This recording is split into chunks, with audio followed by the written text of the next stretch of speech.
Guys, and thank you so much for joining me on my very first episode of Sugar Pills. It's the podcast that gives you a weekly dose of inspiration to build your mind, body, and soul. So I'm sharing with you my personal insights based on my journey and my experience as a full-time content creator, social media influencer, on-camera host and actor, writer, and all the other great fun stuff. But at my core, I am just a storyteller. And I am super honored to spend a little bit of time with you, and I hope that whatever I share, you can find value in, and if you find value in it, please be sure to subscribe and to comment and also to share with other people.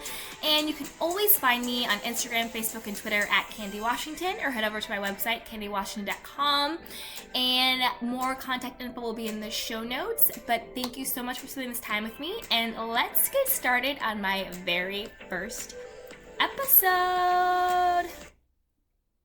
So today I want to talk to you guys about how Steve Harvey saved my life. So that sounds a little dramatic. I don't mean like I was actually dying and he gave me a kidney, although that'd be pretty epic. But no, just starting out on my journey of being an entrepreneur and really creating a business for myself, it was really hard. I was working in corporate America right out of college, and I had that stability, but I didn't have the fulfillment of what I wanted to do with my life. I was good at what I did, but I wasn't called to do it. So I really had to take that leap of faith in order to start, building my blog, doing social media influence, going on auditions, writing things that I found meaningful, rather than taking a very safe, secure path. And I quit my job in New York, and 3 months later, I moved to LA. Didn't really know anyone here, not a solid course or plan, but I just knew I had a vision for my life and what I wanted it to look like. And in the mornings, I would listen to the Steve Harvey morning show, but he would do this like 2 to 5 minute like power session where he would just break down gems of knowledge and wisdoms, and I would either be laughing or crying laughing, and it would just really give me that juice and that boost and that inspiration that I needed that day or that week or that month to keep going. So I just wanted to share with you guys a couple of insights that I found, and I call them the 10 power principles to transform your life. And these are pretty much based on, my experience, what I learned from Steve Harvey by listening to him, by watching him, and of course other people too, but I really attribute it to Steve because a lot of this I heard from him, and then I did it in my life as well.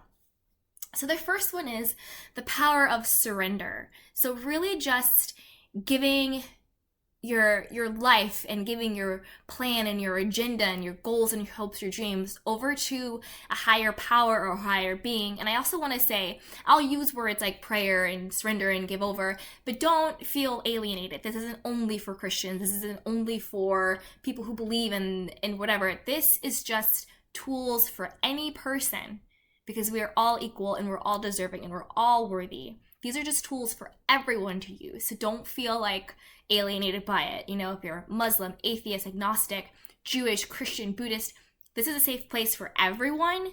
I may use those terms, but whatever they mean for you is what's important. So I really learned the power of surrender, just giving it over. You don't have to carry the burden by yourself and the load by yourself, and it has to happen this way in this timeline, and this is what it is, and if it doesn't look exactly like this, something is wrong. Because once you give it over to surrender, you allow flow into your life, and you allow ease into your life as well. So just surrender, give it over, give yourself a break, let something that is in you but greater than you take on as well.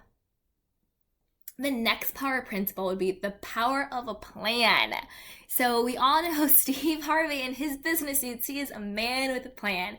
And it's true.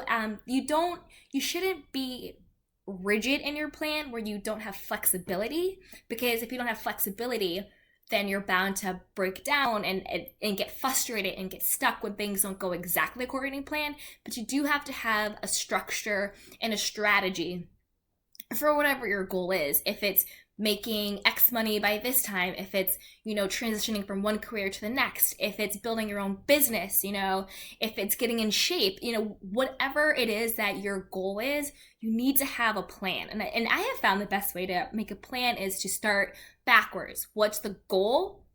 And then go backwards from there. What are the steps that I need to take in order to reach that goal? So have a plan. The third power principle would be the power of laughter. Steve Harvey is one of the most top amazing comedians out there in the game. Like, he's brilliant. And what he really taught me was the power of laughter, just laughing, just letting things go. Don't take anything so seriously. If you're sad, listen to, some stand-up comedy. Go to a stand-up comedy, watch comedies on TV, whether it's a TV show or a movie, but just laugh. Get those endorphins flowing, smile. Laughter is contagious. Laughter is the best medicine. So the power of laughter to transform your life is so powerful. It just gets you in that frequency, that vibe of receiving and happiness and overflow. So don't forget to laugh. And also, one thing I was thinking the other day was that, people are like, oh, you'll get to the end of your life. I'm like, oh, I wish I did it.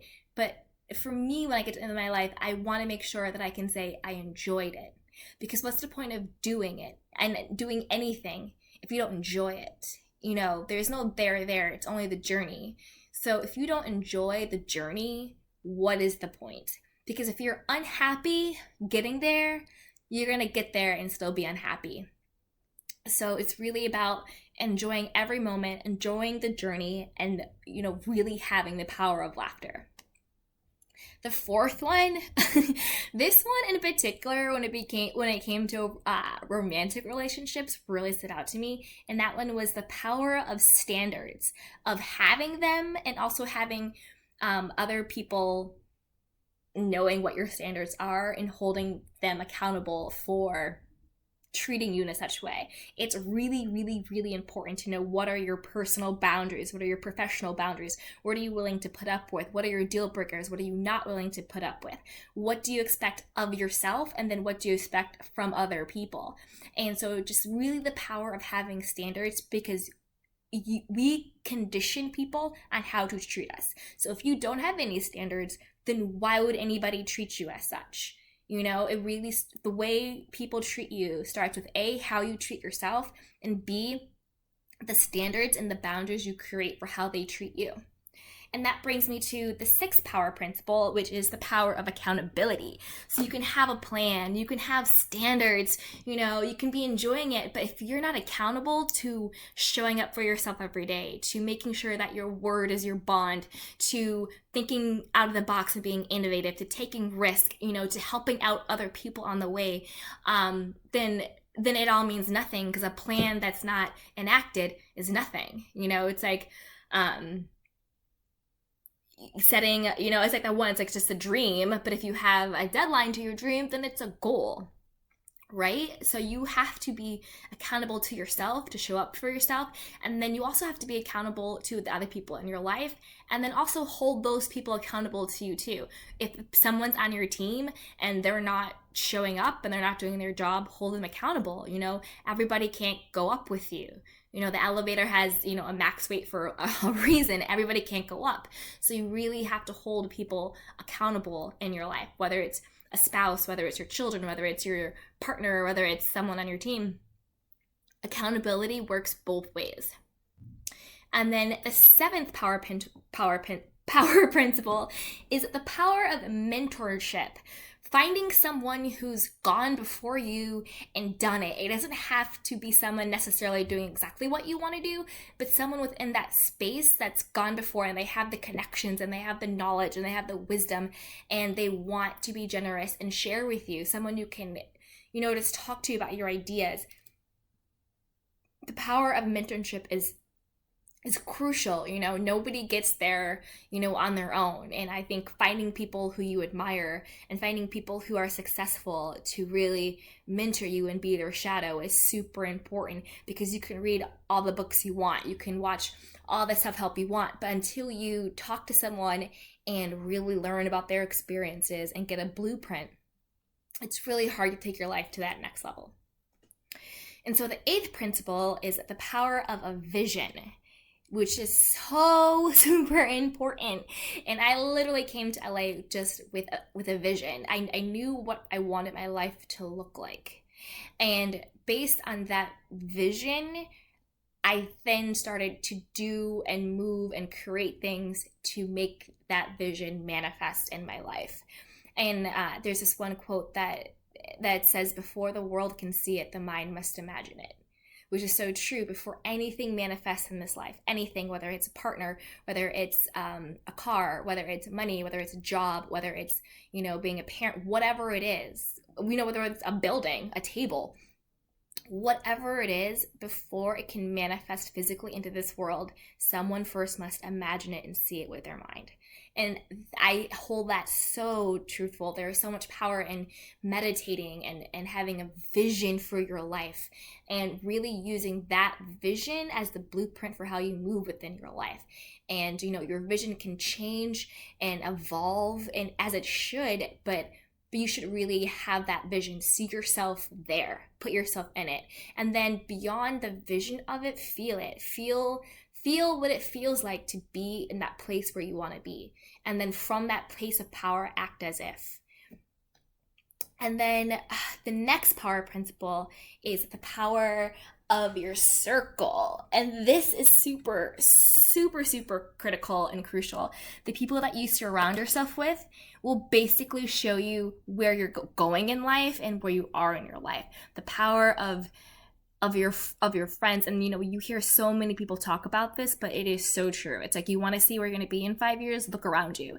You never want to be the most successful person in your circle, because then who's feeding you? Who is mentoring you? Who is being a blueprint for where you want to go?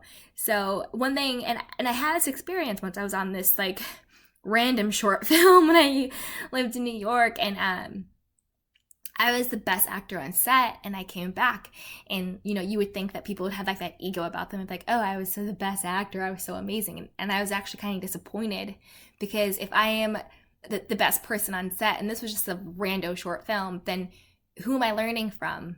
Who am I being inspired by? And so to me, it's like really checking the ego and thinking, I don't want to be the best person in the room. I don't want to be the smartest person in the room. I don't want to be the best person in my circle, because I want to be inspired by other people, fed by them. I want to aspire to them. So I think it's important to surround yourself with people with not where you're at or where you've been, but surround yourself with people based on the vision of where you want to go in your life. And then the 10th power principle is the power of prayer. Like, I know I started this out by saying this isn't religious based. Like, it's not just for Christians, you believe in God. No, all I am saying is just these are the principles that I have learned. And for me, the power of prayer and meditation has been amazing and is mind-blowing. And I really believe that prayer is when I talk to God, and meditation is when God talks to me. And it's just that stillness, just really getting in alignment with your energy and your vision and what you want for your life, and getting discernment to hear that voice, to hear that guidance, that inner intuition that is inside of you, that is only there to help and protect and to guide you in your life. So the power of just being still and silent, and the power of asking for what you want and just being still and confident that it is on its way to you. So there you have it. That's how Steve Harvey saved my life. With these 10 power principles. Again, the power of surrender, the power of a plan, the power of laughter, the power of standards, the power of accountability, the power of mentorship, the power of a vision, and the power of your circle. And last but not least, the power of prayer. So, if you liked this episode, please be sure to subscribe and comment and rate, and be sure to share this with your friends. Also, you can always find me on Instagram, Facebook, and Twitter at Candy Washington. And of course, head over to my website, candywashington.com, and you can pick up some really cool swag at shop info@candywashington.com. And if you guys have any questions, have any, podcast requests, you can always email me at info@candywashington.com. And I cannot wait to share another sugar pill with you guys next week. Bye-bye.